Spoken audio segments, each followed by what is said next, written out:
You are flying high on Locked On Eagles. Normally I would do the normal intros, but man, Benjamin Solak at Benjamin Solak, SOLAKWIN.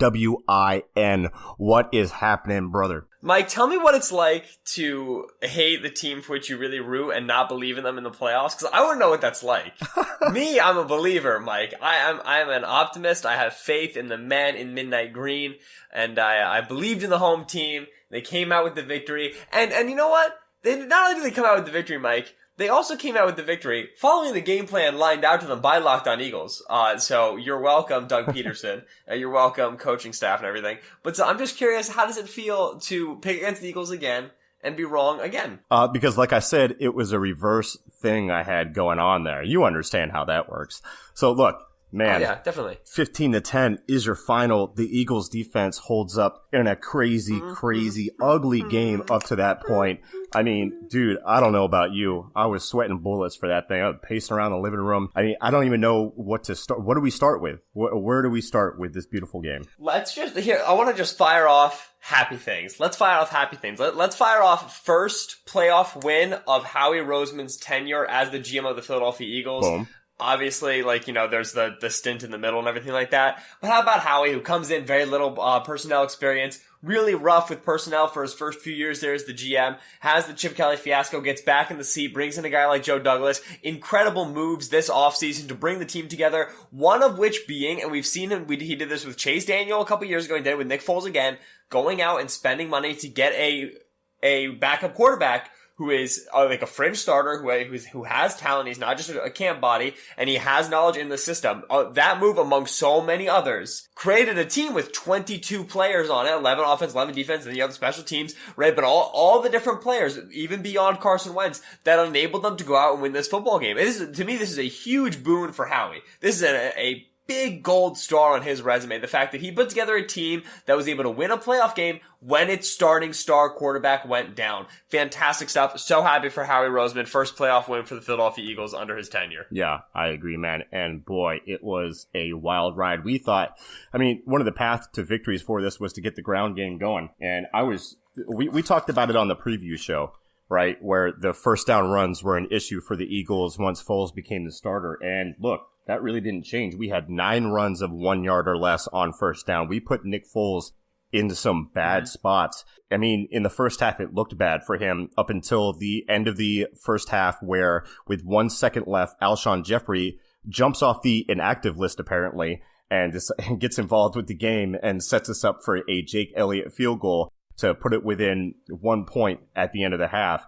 And then in the second half, man, Foles looked really in rhythm, really in tune with the offense. And it took a half to get there. But, man, I got to say, he looked like a much different. He wasn't hitting huge plays, but, man, he was moving us down the field. What'd you think about Foles, the running game, all that good stuff? Yeah, let's talk a little Foles, because obviously we're going to have to get there at some point. And there's like, I just did the whole Howie thing, so obviously there's a lot of storylines I like besides the quarterbacking, but let's talk Foles. Because we say, in that second half he looked so much better, he got into a rhythm. I think the big difference was the getting into a rhythm, because in the first half, he absolutely missed a couple of throws. I did not yet have my stream up, my totally legal stream up for the first throw, the pass interference, so I didn't see that one. Obviously there was the big miss to Burton on a key third down in plus territory, right? Yeah. Missed Zach Ertz in the flat, so a couple of easy ones, right? So missing some throws in cold weather, in a playoff game, off of a bye. To me, I'm okay with that level of rust. I'll move on. We were at the point where, the blame for Foles in the first half was kind of insane. And Philadelphia obviously coming out with a very run-heavy, run-centric attack, which is what they should have done. That was the correct way to go about things. To me, the biggest problem with the first half of the offense was not Nick Foles' play. It was a drive that did not involve a Jay Ajayi touch. That was perplexing to me. Yeah. That did not happen. That last drive of the first half. But anyway, Foles much better statistically, obviously, when it comes to the second half. What you simply saw in the second half was the natural, scripted response of the Philadelphia offense to defense's adjustments. Yep. They came out and they were able to run the football very effectively in the first half. Atlanta responded by saying, we're going to put more people on the line of scrimmage. Not even more people in the box. They brought more people up to the line of scrimmage from what I saw watching live. Yep. And they said, listen, we're going to fill up all these interior gaps that you saw. Like, you were charting those runs of 1 yard or less on first down. They had a lot of penetration Atlanta did on first down. They were there to stop the run on first down. And so Foles said, okay, I'm going to have to hit some of these quick hitting play action passes. And I know you want to get to this, Mike, so I'll lob it over to you.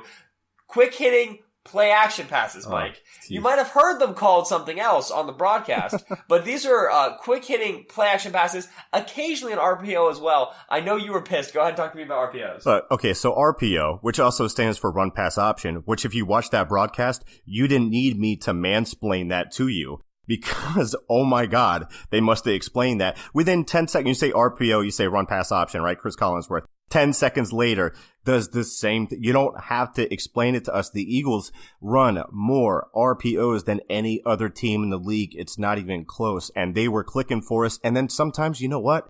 Sometimes play action is just play action. That's just how it is. So right, and so let's talk about that. When you're watching a game, folks, and you want to impress the pretty girl sitting next to you on the couch with your knowledge of football offensive schemes, RPOs, do not watch the quarterback, do not watch the running back, do not watch the receivers, watch the offensive line.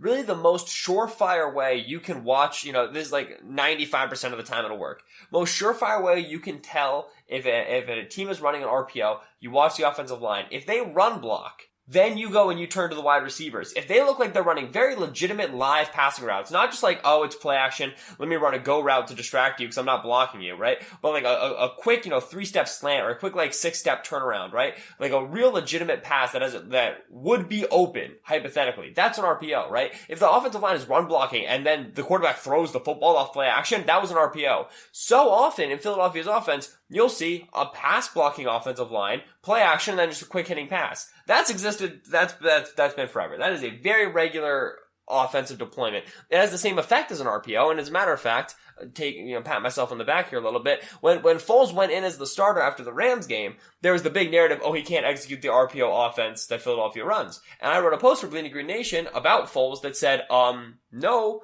because one of the main things that Philadelphia does is they just run play action pass. It has the same effect as an RPO. It stresses the defense in a similar way. Another way that I often frame them is a pre-snap RPO, something that you see as well. Philadelphia ran that with extreme efficiency with Foles. But what you saw in the second half is what Foles can be. I don't know. I said in the week previous, I don't remember what show it was, Foles played badly for 2 games, but he's so up and down. Who knows how he's going to perform against Atlanta. Right. Once he got settled and he wasn't thinking, he was just playing, he was just balling. It was just, all right, I'm checking down the field. I don't like my first reads. I'm just going to the check down, just dumping it off. He wasn't, mind stuck in his feet, mind stuck in his mechanics. He wasn't robotic or anything like that. He's just chucking the football around. 5-yard little dink passes. Perfectly fine. If Foles can give Doug Peterson that, Doug Peterson can make a game-winning offense out of that, which is absurd. Doug Peterson's the freaking man.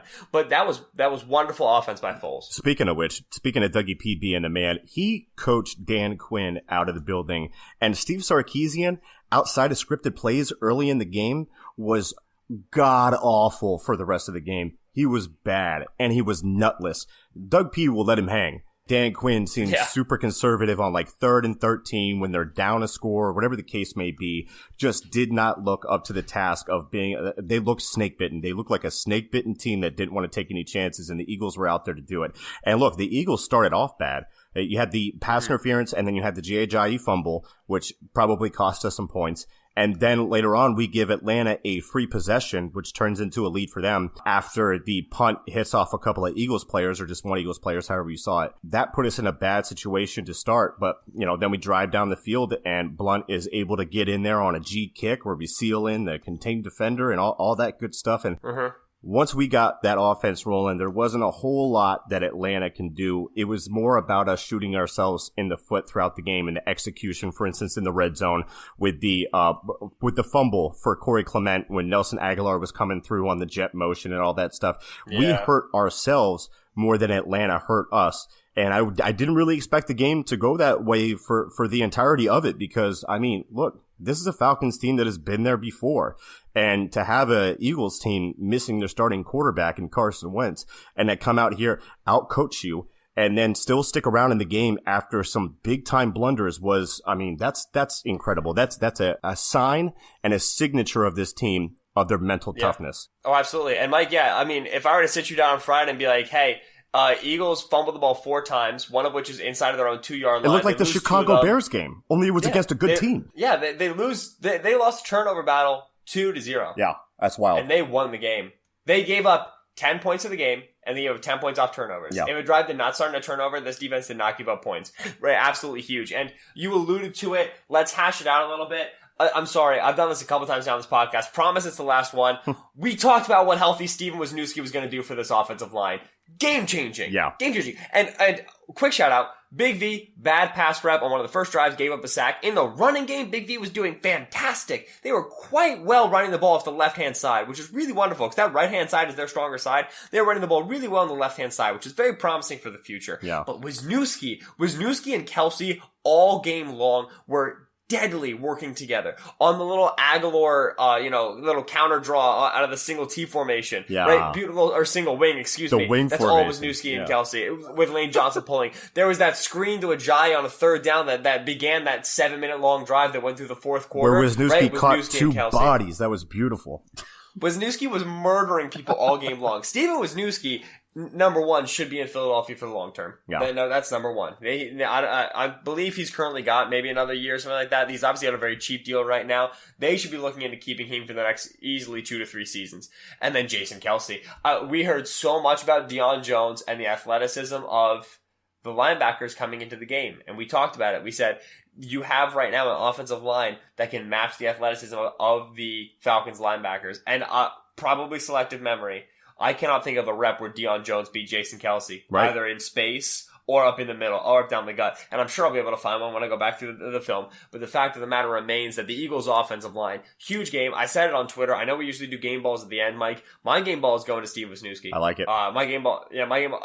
The offensive line, markedly better across the board. And the biggest change was Steven Wisniewski was at 100% with his ankle. Huge addition to the offensive line. That's the offense. I don't know if you want to do your game ball right now. We got to talk some defense too, because they held Atlanta 10 points. Fletcher Cox was ruining lives all game, and Brandon Graham was doing. Fletcher Cox could be arrested after this game. The top 4-3 edge defender in run stop percentage, Brandon Graham. What about the play that he made on second down on that Falcons drive to set them up with, what was it, 3rd and 15 or it was 2nd and 15, and they picked up some yards, and then they had 3rd down. Yeah. Malcolm Jenkins was covering Julio Jones on 4th down on that last drive. People had some issues with that. If you go check out my piece on LockedOnEagles.com about how the Eagles defended Julio Jones, Julio spends fourth of his time in the slot. Jenkins has always covered him for the Eagles, or at least he did last year. Last year on 4th down in a crucial situation, Jenkins blanketed him. I have no problem with him on Julio Jones when Julio Jones is in the slot in a key situation. He's come up big before. Didn't happen this time. But Jalen Mills on the last play of the game, my oh my, for all the criticism he has taken, and we've talked about him all year long, saying he's limited athletically. You know, his technique isn't the best. But at the end of the day, his mental toughness and the way that he recovers and goes out there and gives everything he has, like he never screwed up in his life. And just, I mean, great coverage on Julio Jones on the last play of the game. Very, very happy for him. Should have had a couple of picks, but Julio is a very good defensive back this game. Yeah, I'll put it to you this way. He's going to be a great safety in a couple of years.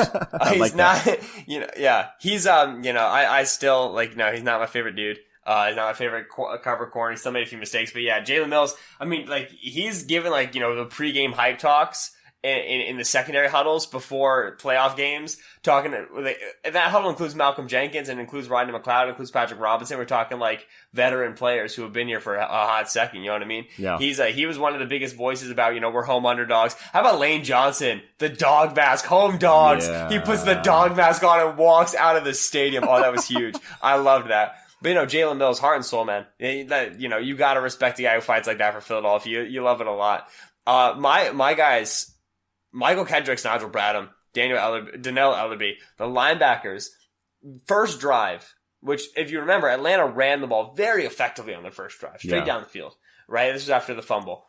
linebackers were flowing down insanely hard, coming downhill, playing incredibly physically. It's a high risk, high reward style of offense. And you saw, the Falcons were very often able to get Tevin Coleman running back out to the edge, onto the perimeter, running these little pitch plays, right? And a lot of that has to do with the fact that Philadelphia linebackers were flying downhill, attacking very, very strong. And I think it was clearly coached. I think that was something that they were asked to do. So often, one of those linebackers was able to fill a gap so quickly, so effectively against that very zone-heavy sort of team, right? You get your linebackers flowing downhill very strong against a zone-heavy team. If you put yourself in the shoes of the running back, what you usually see on zone flow is you got your wall of guys and you're reading the flow and you're looking for a cutback. When you flow very hard downhill against zone, which you need a good defensive line to do this, you need athletic linebackers, which the Eagles have.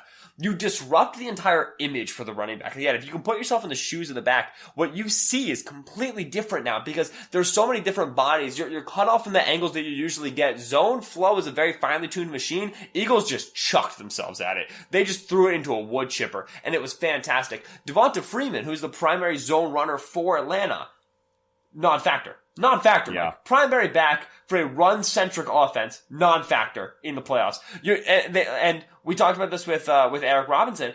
Do you trust Matt Ryan to beat the Eagles on the road? Do you trust Matt Ryan and Steve Sarkisian's offense to beat Philadelphia on the road? Ryan does not have a good history on road games, and he didn't, right? Front and seven, fantastic job. Michael Kendricks had a great game. Braden played a great game. Oh, excellent stuff. So, I tweeted this out. I want to get your take on it, Mike. Them having this win at home as home dogs, shout out to Lane Johnson, is huge because while they will not be favored against New Orleans and they won't be favored against Minnesota, whoever comes through, this team has the narrative of, we know we can win at home, we know we can do it right. But once you actually do it the first time, this was a good Atlanta team. So once you actually do it for the first time, I think that Philadelphia, a lot of belief, a lot of pride is going to be in that stadium next week on Sunday, baby. Oh man, I'm getting excited. Yeah. Well, I want your take on what this win means. Oh, it means everything, man. Like all the stuff that you've been preaching throughout the week about being the underdog, being at home, like people are hating on us, nobody's picking us, whatnot. And look, Chris Long can say that wasn't a factor for them, that they didn't need to get motivated, and maybe for some people that is.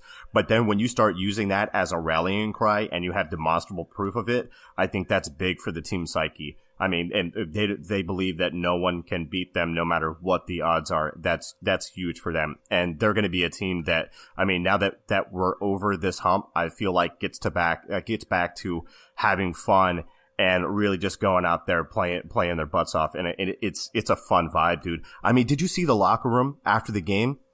Jeffrey Lurie dancing around like a crazy person. Oh wait, I said that to you. Jeffrey Lurie dancing in the locker room. Watch Vinny Curry. Watch Kamuku J. Hill. They are loving this so much. Najee Good, Ronald Darby, they're all filming him. It's the funniest thing I've ever seen. I've never Jeffrey seen... Lurie literally looks like an elf or a pygmy or like garden gnome. I have no idea what's happening. Yeah. This is unbelievable. Yeah, you can't tell me that win doesn't mean too much for this team when you see Jeffrey Lurie How long has he owned the Eagles? It's been for the whole Andy Reid tenure since before then. Right. So, I mean, okay, the last Eagle playoff win was what, 2007, 2006? It's been a hot second for Lurie. Yeah, 2006, 2008, something like that. He was going bananas. The whole locker room was going bananas. This team really believes they can get it done. How have we not yet spoken about my greatest son and special teams, the one thing we overlooked for the entire season and finally talked about last week? Jake Elliott, man! Yeah. 3 field goals, 1 missed extra point, but a 53-yarder into the wind to end the half? Yeah. Dude. In very cold temperatures with a rock hard ball. I mean, that's clutch, man. Even though he doinked the extra point, which again, he makes the hardest kicks look easy and the easiest kicks look hard. But I wanted your opinion on two controversial calls, right? Bring it to me. On the very last drive, the Mohamed Sanu catch or no catch, what'd you think? I didn't think it was a catch. No, I don't think either was a catch. The Mohamed Sanu one or the Julio Jones one on 3rd and goal from the 9. Do you think there was evidence enough to turn over the Julio one? I have no idea what evidence enough means. Honestly. Like when it comes to catches at this point, I've got no clue what that is. Right. I'll put it to you this way. if you took somebody who had never watched football before, showed them the Mohamed Sanu clip, said this is not a catch, and then showed them the Julio Jones clip and said, is this a catch? They would have said no. Right. That's my problem with it. Either call them both or call them neither. I just, whatever. Yeah, I thought the Sanu catch was definitely no catch. His hands were on the side of the ball. It moved pretty hard, and then it hit the ground twice. And then the Julio one, there was definitely a lot of movement there. I just don't think they had the angle or enough view of the ball to be able to overturn it, but I didn't think it was a catch. But the NFL, we have no idea what is a catch. So Ben had the right answer. No clue whatsoever. But hey, man, we're looking forward. We get to scout our opponent tomorrow because we want a playoff game. and shout out to the Canal Street Chronicles for calling us frauds earlier in the season after we lost to the Seahawks, even when we had Carson Wentz, because we ain't played no birdie. And your hack writers over there, well done. Good job. You're part of the people that are giving the Eagles the motivation to get done what they need to get done. I hope we see the Saints, man. I really do. And I like the Saints. It's nothing against them. It's just, I have an issue with terrible writers writing pieces that are lazy that they then get called out on by Bleeding Green Nation and say, oh, well, I don't care because I only spent 20 minutes on it because you're a terrible writer. For context, Mike got into a bickering match with Canal Street Chronicles, who is the SB Nation site covering the New Orleans Saints, because somebody wrote a piece on a take about Philadelphia not being a very impressive team, they hadn't beat anybody. In case you missed it, listeners, the Eagles are now in the NFC Championship game, so we done beat a few people. Yep. And we'll see if the Saints are able to make it, if they can get through Case Keenum and the Vikings. Yeah, it'll be interesting. And tonight we get to watch the Tennessee Titans and the New England Patriots. Ben, you got anything else on this gigantic butt-clenching of a game win that we had here in the playoffs? I'm thrilled, dude. I'm thrilled for this team. Man, what a game. It's tradition. Mike, we got to read the 3-word answers to how this game was. Locked On Eagles. On Twitter, @LockedOnEagles. After every game, we ask you to describe the game in exactly 3 words, and the best answers get read on the air. I'm gonna give a shout out at first to @Ryan_Kieran, 24 Kieran Magic, because he made a pun, Mike, and you know how puns, they matter to me in a good deal. He said Julio, but it was spelled WHO -LIO, so who as in, I don't know who that guy is. He lost the game. Julio Jones, and then just a big LMAO at the end of it, which that one makes me quite happy. @Inform Football, the O's in football are zeros. That's Tommy Gunther says, another LMAO, Steve Sarkisian. So clearly the Falcons offense kind of a laughingstock here for everybody, which understandably so, man. Those last 4 play calls there, inside the 10-yard line, Mike, they weren't great. Weren't great play calls. Let's see. We got a Fly Eagles Fly, of course. Mr. McGiblets, a common responder, says Dodd masks, which I think was supposed to be dog masks, and also is only 2 words. At Ryan Dowse says what just happened, which still trying to figure that out, Ryan. I hope you enjoyed the last 22 minutes of us talking because we tried to figure it out. At Trombley22, Chance Trombley was an often listener, says, big blank Nick. I'll let you fill in the blank. It rhymes with Nick. Simeon Kist, Mike's little guy, says, can't stop shaking. I'm currently dying. 2 good responses. You'll be alright, Sim. And then the most important one to me, the most important one to the brand, at Epaulets, says Jake Elliott GOAT, which is very accurate. I did not wear the jersey, but Jake Elliott, I'm so proud of him. Every good kick he makes means it's less and less likely I wasted money on a Jake Elliott jersey. And that's what matters here, Mike. That's what matters. I love it, man. 15-10 is your final. I've been Michael Kist at Michael Kist NFL. That is Benjamin Solak at Benjamin Solak. Solak is how you spell that last name there. Follow at Locked On Eagles. We're a follow back account. Go check on LockedOnEagles.com for all your Locked On Eagles content. Ben, anything else? Any closing words? Review, love us, share us. There's going to be 4 max Locked On podcasts left running by the time Sunday is up. So you better get your listens over here, man. It's going to be a fun week. Keep it locked on here on Locked On Eagles. Fly, mother effing Eagles, fly. Caw-caw. Dude, I'm going to be dancing for the rest of the week. I'm telling you, dude. I'm jazzy. Did Santa Claus bring you an Alexa or a Google Home? Well, you can play your favorite Locked On podcast on your Alexa or on your Google Home. For Alexa, simply say, play program Locked On, whatever your favorite is. And for Google Home, Say, okay, Google, play podcast Locked On, whatever your favorite is. Enjoy on your Alexa or your Google Home. Thanks for listening to the Locked On Podcast Network. Be sure to find this podcast and the latest news on the NFL and NBA by following us on Twitter, at Facebook, at Locked On NFL Net, and Locked On NBA Net.